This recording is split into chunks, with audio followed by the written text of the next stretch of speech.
ये यथा मां प्रपद्यन्ते तथा एव भजाम्यहम् मम वर्तानुवर्तन्ते मनुष्या पार्थ सर्वस्व।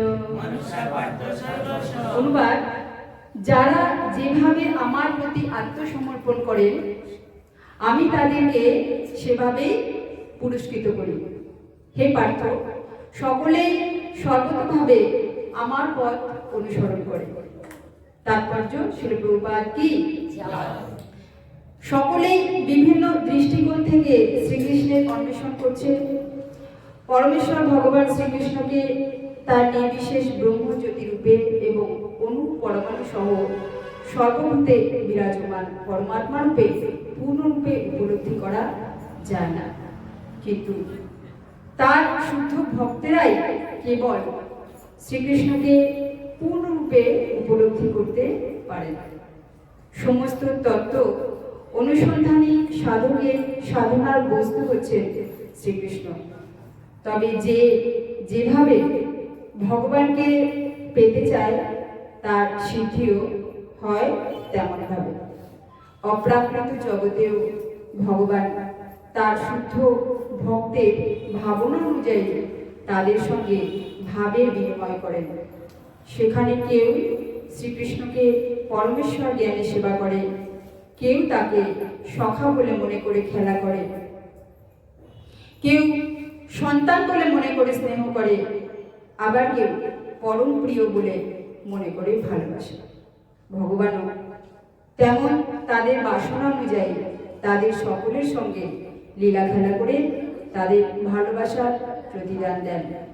জড়জগতেও তেমন বিভিন্ন লোক বিভিন্ন ভাবে ভজনা করে এবং ভগবানও তাদের ভাবনা অনুযায়ী তাদের সঙ্গে ভাবের বিনিময় করেন।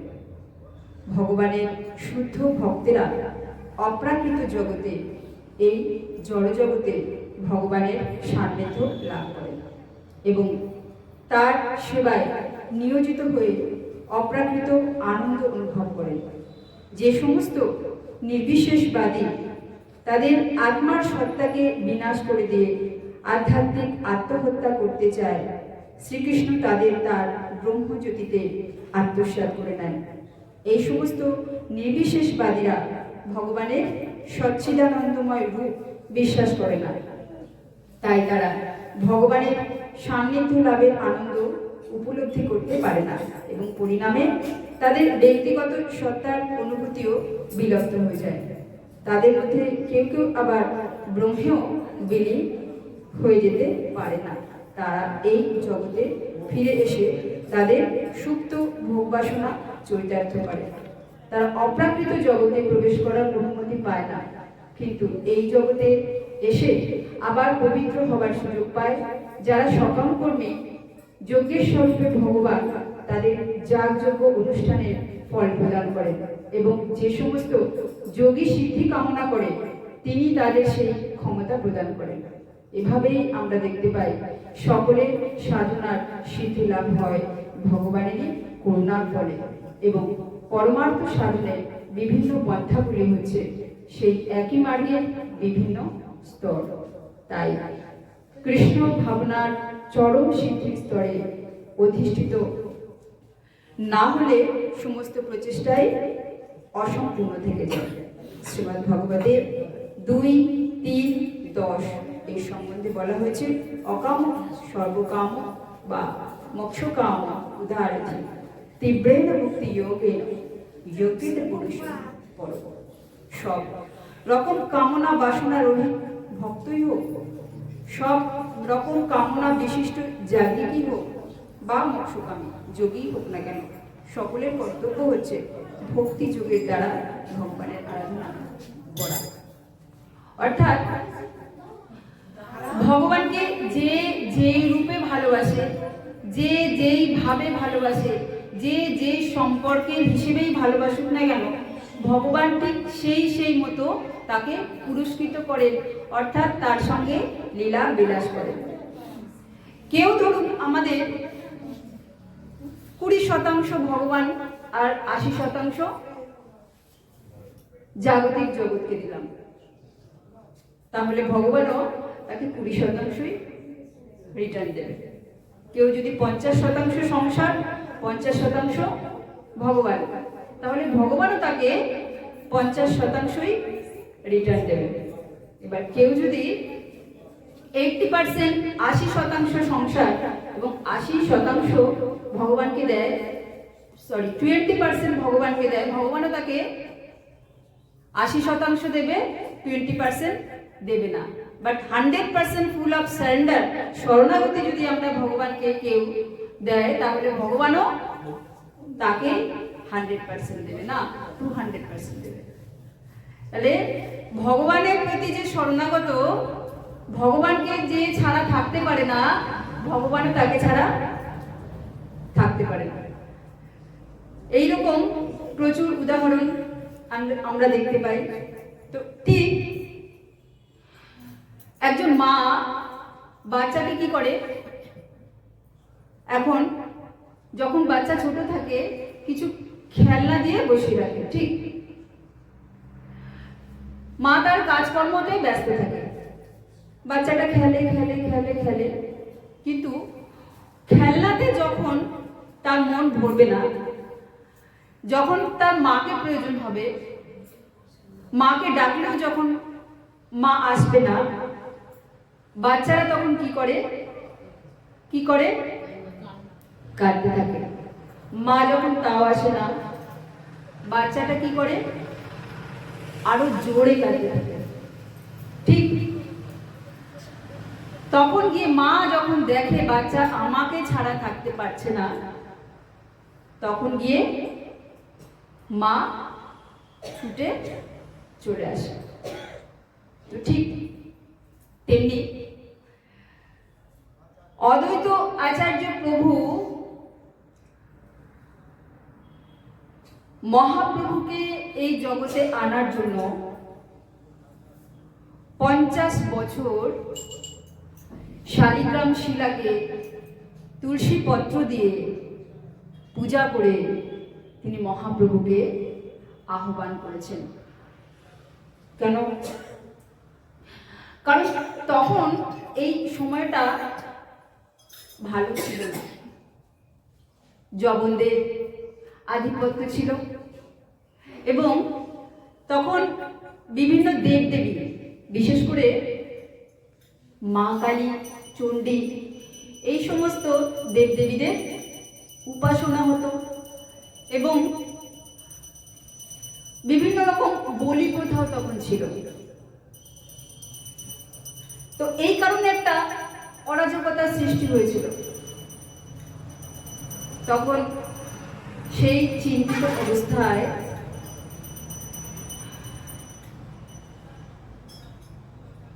মহাবিষ্ণু এবং সদাশিব কে, মহাবিষ্ণু এবং সদাশিবের মিলিত রূপ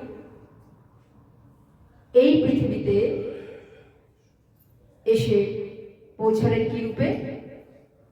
অদ্বৈত আচার্য রূপে। যেমনি আমাদের ধরুন আমাদের দেশের যে প্রধানমন্ত্রী, তিনি যখন কোথাও যান, তিনি কিন্তু ডাইরেক্ট যান না, ঠিক? তিনি তার কোনো প্রতিনিধি প্রথমে আসে, আগে চেক করে যায়, তারপরে তিনি আসেন।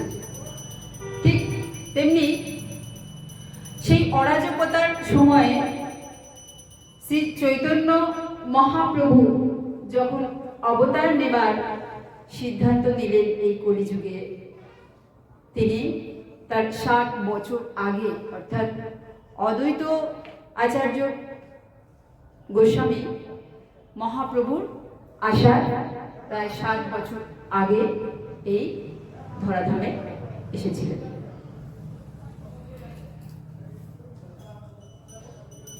আমরা জাগতিক জগতে দেখি একটা দুধের মধ্যে ঘিও বর্তমান থাকে, তাই না?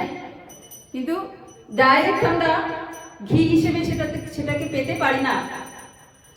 আমরা যখন কোনো কিছু প্ল্যানিং করি যে ঘি দিয়ে এই কুকিংটা করব, আমরা কিন্তু দুধের মধ্যে থেকে সেটা করি না, তাই না?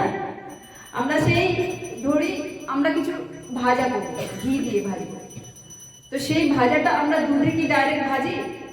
কিন্তু দুধের মধ্যে কিন্তু ঘি আছে, কিন্তু আমরা সেটা ডাইরেক্ট দুধে দিতে পারি না। দুধটা কিছু প্রসেসিং এর মাধ্যমে ঘি তৈরি হয়, তার জন্য কিছু প্রসেসিং আছে। যখন ঘি তৈরি হয়ে যায় তারপরে গিয়ে আমরা সেটা থেকে কিছু না কিছু তৈরি করতে পারি, ঠিক? তো ঠিক তেমনি দুধ তো সর্ব জায়গায় আছে, কিন্তু সেটা থেকে আমরা ডাইরেক্ট ঘি আনতে পারি না, ওটা প্রসেসিং এর মাধ্যমে ঘি তৈরি হয়। তেমনি ভগবান সর্বত্র আছে, ভগবান সর্বত্র আছে, কিন্তু তাকে প্রকট করে কারা? তার প্রিয় ভক্ত প্রেমীজন। ঠিক, ভগবান সর্বত্র আছে, কিন্তু তাকে সেই উপলব্ধি করতে পারে বা সেই প্রকট করতে পারে যে ভগবানের প্রিয়জন এবং যে ভগবানের শুদ্ধ ভক্ত। তো ঠিক তেমনি অদ্বৈত আচার্য প্রভু ছিলেন শ্রী চৈতন্য মহাপ্রভুর এক অন্যতম পার্শ্ব। চৈতন্য মহাপ্রভুর প্রধান 4 জন পার্শ্ব ছিলেন। কজন? 4 জন। কে কে? অদ্বৈত আচার্য প্রভু, নিত্যানন্দ প্রভু, গদাধর পণ্ডিত আর শ্রীবাস ঠাকুর। এই 4 জন প্রধান পার্শ্ব ছিলেন। আর এই 4 জন প্রধান পার্শ্বদের মধ্যে বয়োজ্যেষ্ঠ জ্যেষ্ঠ ছিলেন এবং তার মধ্যেও প্রধান ছিলেন কে? শ্রী অদ্বৈত আচার্য। আর এই অদ্বৈত আচার্য প্রভু কি করতেন? প্রতিদিন তিনি গঙ্গার জলে দিয়ে শালিগ্রাম শিলা, তুলসী পত্র দিয়ে তিনি মহাপ্রভুকে আহ্বান করতেন। এই করতে করতে করতে দেখুন, আমরা একটা কাজ কতদিন ধৈর্য ধরে করতে পারবো? 1 বছর, 2 বছর, 3 বছর, 4 বছর, 5 বছর। তারপর সেই কাজটার প্রতি আমাদের যেই স্পিরিটে, যেই এনার্জির সঙ্গে প্রথমে শুরু করেছিলাম, সেটা কি 4 বছর বা 5 বছর পরে সেই এনার্জি, সেই স্পিরিট, সেই ধৈর্য, সেই অধ্যাবসায় ম্যাক্সিমাম কি থাকে? মিনিমাম থাকে। ম্যাক্সিমাম মানুষের থাকে না, মিনিমাম মানুষের থাকে। কিন্তু মা সাবড়িকে মাতা মুনি বলে গিয়েছিলেন যে তুমি রামের কাছে তোমায় যেতে হবে না, রাম তোমার কাছে আসবে। সেই বিশ্বাস, সেই ধৈর্য দিয়ে মা সাবড়ি প্রতিদিন সেম কাজ করতেন। ফুল সাজিয়ে রাখতেন, ফল এনে রাখতেন, জল এনে রাখতেন, আসন প্রভুর জন্য বিছিয়ে রাখতেন প্রতিদিন। কিন্তু প্রভু আসতেন না। তিনি কি ভাবতেন? আজকে হয়তো প্রভু কোনো ভক্তের গৃহে চলে গেছে, আমি তো ভক্ত নয়, তাই আজ আমার ঘরে আসেনি, কালকে আসবে। কিন্তু এই কাল করতে গেলে মা সাবড়ি বৃদ্ধা হয়ে গেলেন, কিন্তু তার ধৈর্য, তার তপস্যা, তার অধ্যাবসায় সেম থাকলেন। যেমনি তিনি বালিকা বয়সে ছিলেন, 16 বছর বয়সে ছিলেন, তেমনি তিনি বৃদ্ধা বয়সে সেম তার ধৈর্য এবং প্রভুর জন্য অপেক্ষা। ফল কি হয়েছিল? তিনি প্রভুর দর্শন পেয়েছিলেন। তো ঠিক তেমনি মহাপ্রভুকে আহ্বান করতে করতে অদ্বৈত আচার্য প্রভুর কত জীবন চলে গেল? প্রায় 55 বছর মহাপ্রভুকে ডাকলেন। কি দিয়ে? সেই শালিগ্রাম এবং তুলসীপত্র দিয়ে প্রতিদিন তিনি গঙ্গার পুজো করতেন। মা যেমনি খেলনার যখন বাচ্চাদের মন ভরে না তখন মা কি করে, বাচ্চা মাকে খুব জোরে জোরে ডাকে, তো মা চলে আসে। তো ঠিক তেমনি হুঙ্কার দিলেন অদ্বৈত আচার্য, হুঙ্কার দিয়ে তিনি মহাপ্রভুকে আহ্বান করলেন এবং অদ্বৈত আচার্য প্রভুর সেই হুঙ্কারে তিনি দেখলেন একবার শালিগ্রাম শিলা তিনি তখন গঙ্গার পূজা করছিলেন, তুলসীপত্র ফুল তিনি গঙ্গায় পুজো করে ফেলে দিলেন। তখন গঙ্গা যে বইছিল ওটা নবদ্বীপ থেকে শান্তিপুরের দিকে বইছিল, তাই যাওয়ার কথা কোথায় ছিল, নবদ্বীপ থেকে শান্তিপুরের দিকে, কি সেই ফুল এবং তুলসীপত্র। কিন্তু অদ্বৈত আচার্য প্রভু দেখলেন যে সেটা স্রোতের বিপরীত দিকে যাচ্ছে, অর্থাৎ ফুল এবং তুলসী যাওয়ার কথা কোথায় ছিল, নবদ্বীপ থেকে শান্তিপুরের দিকে, কিন্তু স্রোতের বিপরীত অর্থাৎ শান্তিপুর থেকে নবদ্বীপের দিকে যাচ্ছে। তিনি অবাক হলেন। সাথে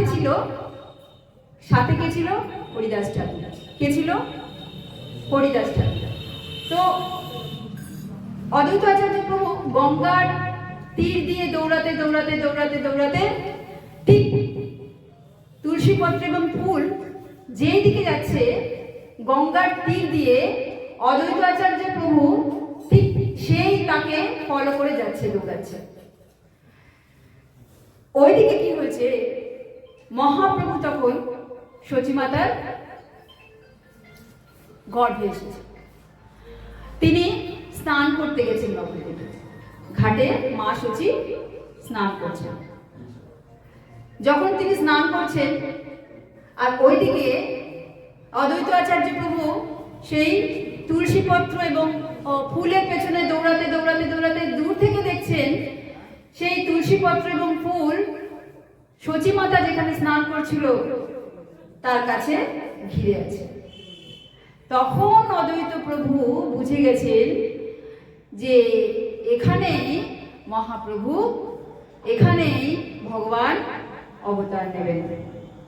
তখন অদ্বৈত আচার্য প্রভু সচিমাতাকে বারবার বারবার পরিক্রমা করে দণ্ডবত প্রণাম করছেন, পরিক্রমা করছেন, দণ্ডবত প্রণাম করছেন, পরিক্রমা করছেন। সচিমা কিছু বুঝতে পারছেন না যে তাকে এবার ভগবানকে প্রণাম করবে, আমাকে কেন প্রণাম করছে। অদ্বৈত আচার্য প্রভু বলছেন ভগবান তো এখানেই প্রকট হবেন। মনে ভাবছেন যে যার অপেক্ষায় আমি এত জীবন তপস্যা করলাম, যার অপেক্ষায় আমি 50 বছর ধরে তপস্যা করলাম, পূজা করলাম, আহ্বান করলাম, আজ এখানেই তার প্রকট হবার সময় হয়ে এসেছে।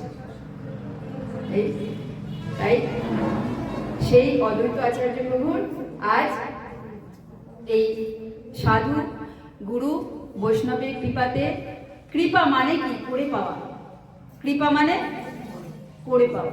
তাই ভগবান সর্বত্র রয়েছে, কিন্তু তাকে প্রকট করে কারা, তার প্রেমীজন, তার ভক্তজন। কৃপা অর্থাৎ করে পাওয়া।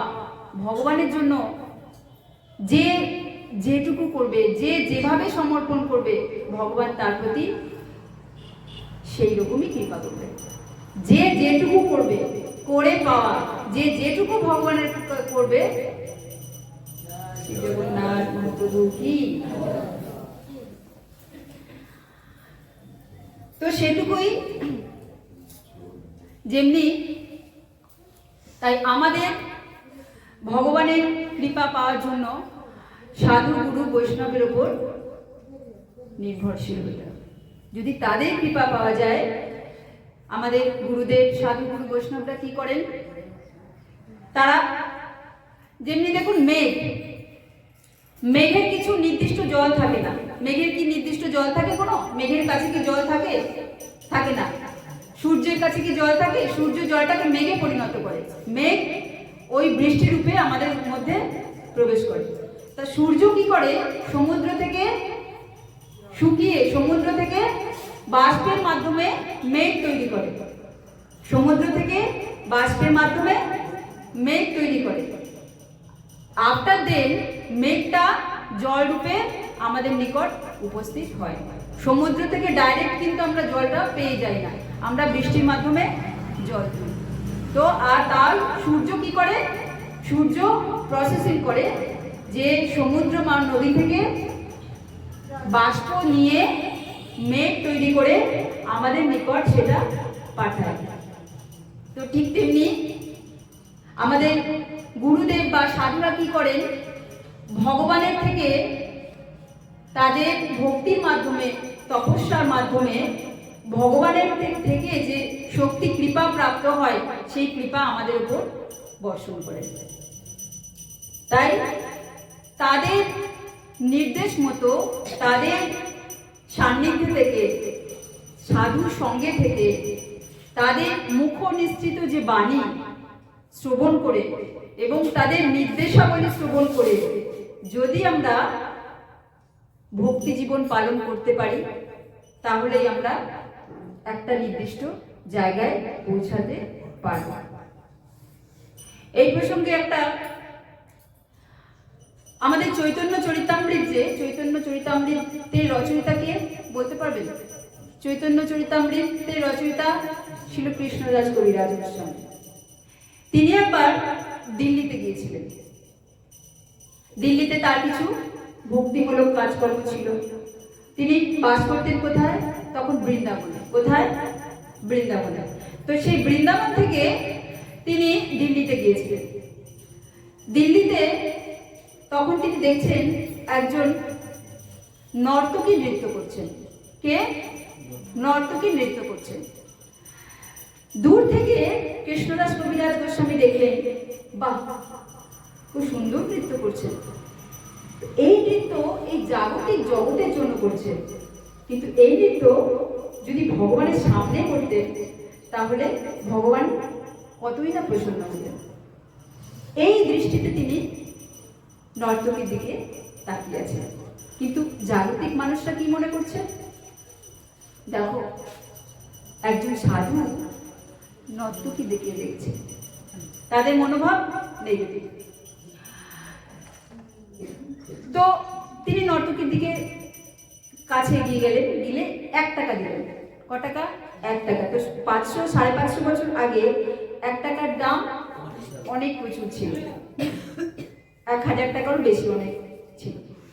তো দিয়ে তিনি বললেন, তোমাকে আমি আরো অর্থ দেব, কিন্তু কালকে আমার কুটিরে তোমাকে যেতে হবে। তো নর্তকীর তো পয়সা নিয়ে কথা, হ্যাঁ। তো সবাই তো কৃষ্ণদাস কবিরাজ গোস্বামীকে যাতা বললেন, যে যে দৃষ্টিতে দেখে।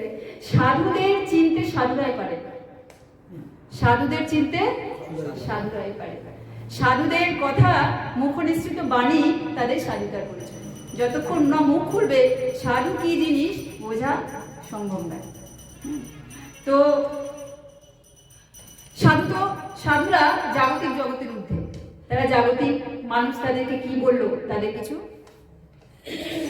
কৃষ্ণের সন্তুষ্টির জন্য তারা জীবন সমর্পণ করেছে।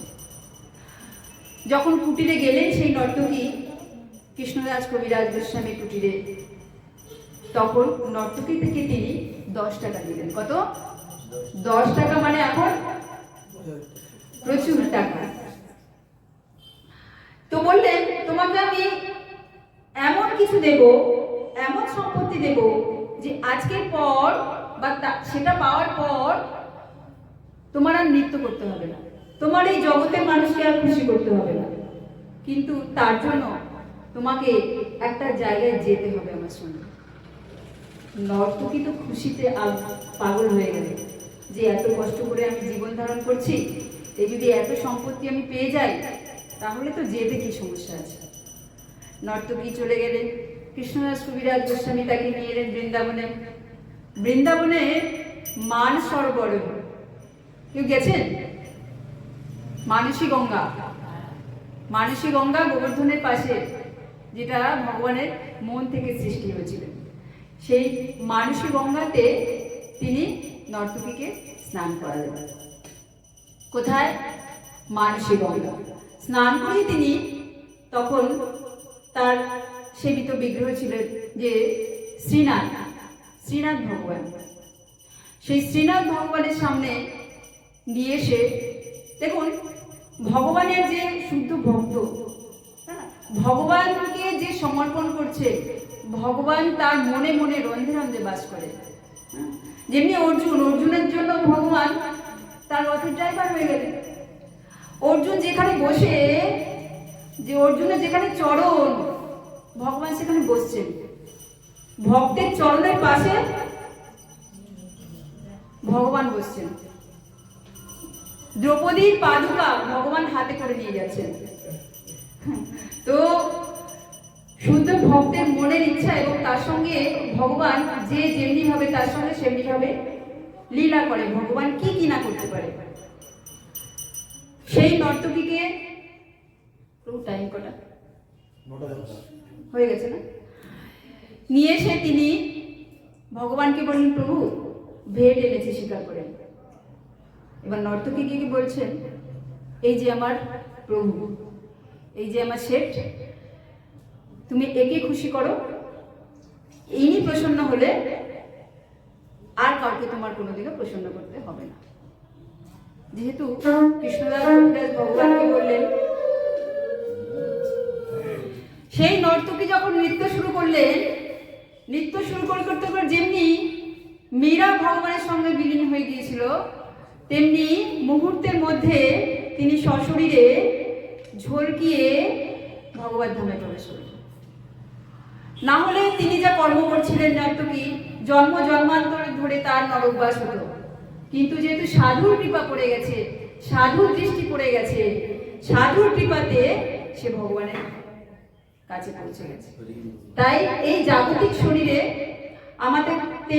আমরা তো ভগবানের নিকট পৌঁছাতে পারবো না, কিন্তু যদি আমরা সাধুর কৃপা দৃষ্টি লাভ করি, আমরা ভক্তের কৃপা দৃষ্টি লাভ করি, আমরা বৈষ্ণবের কৃপা দৃষ্টি লাভ করি, তার জন্য কি করতে হবে?